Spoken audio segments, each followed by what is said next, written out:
আসসালামু আলাইকুম ওয়া রাহমাতুল্লাহি ওয়া বারাকাতুহু। সম্মানিত দ্বীনী ভাইরা, আপনারা সবাই কেমন আছেন?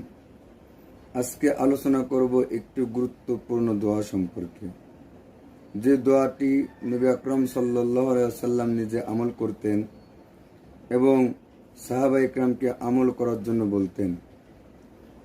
দোয়াটি হলো আবু দাউদ শরীফের 1524 নম্বর হাদিস। নবী আকরাম সাল্লাল্লাহু আলাইহি ওয়াসাল্লাম তার প্রিয় সাহাবী মুআজ ইবনে জাবাল রাদিয়াল্লাহু তাআলা আনহুকে বলেন, হে মুআজ, আমি তোমাকে খুব বেশি ভালোবাসি।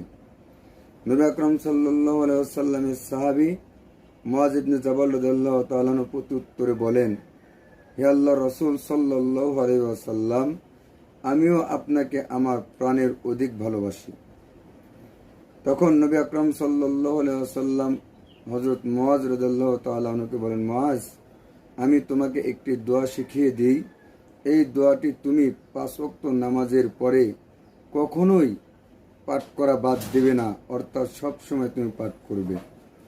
দোয়াটি হলো, আল্লাহুম্মা আইন্নি আলা যিকরিকা ওয়া শুকরিকা ওয়া হুসনি ইবাদাতিকা, অর্থাৎ হে আল্লাহ, আপনি আমাকে আপনার জিকির করা এবং আপনার নিয়ামত রাজি ভক্ষণ করার পর শুকরিয়া জ্ঞাপন করা এবং আপনার প্রত্যেকটা বিধান, আপনার হুকুম আহকাম সুন্দরভাবে কোরআন সুন্নাহ মোতাবেক আদায় করার ব্যাপারে সাহায্য করুন এবং তৌফিক দিন। এজন্য আমরা 5 ওয়াক্ত নামাজের পরে এই দোয়ার প্রতি ইহতিমাম করব, এই দোয়াটি পাঠ করব।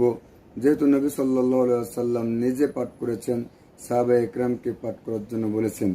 আল্লাহ রাব্বুল আলামিন আমাদের সকলকে 5 ওয়াক্ত নামাজ জামাতের সহিত আদায় করার তৌফিক দান করুন এবং এই দোয়াটি পাঠ করার তৌফিক দান করুন।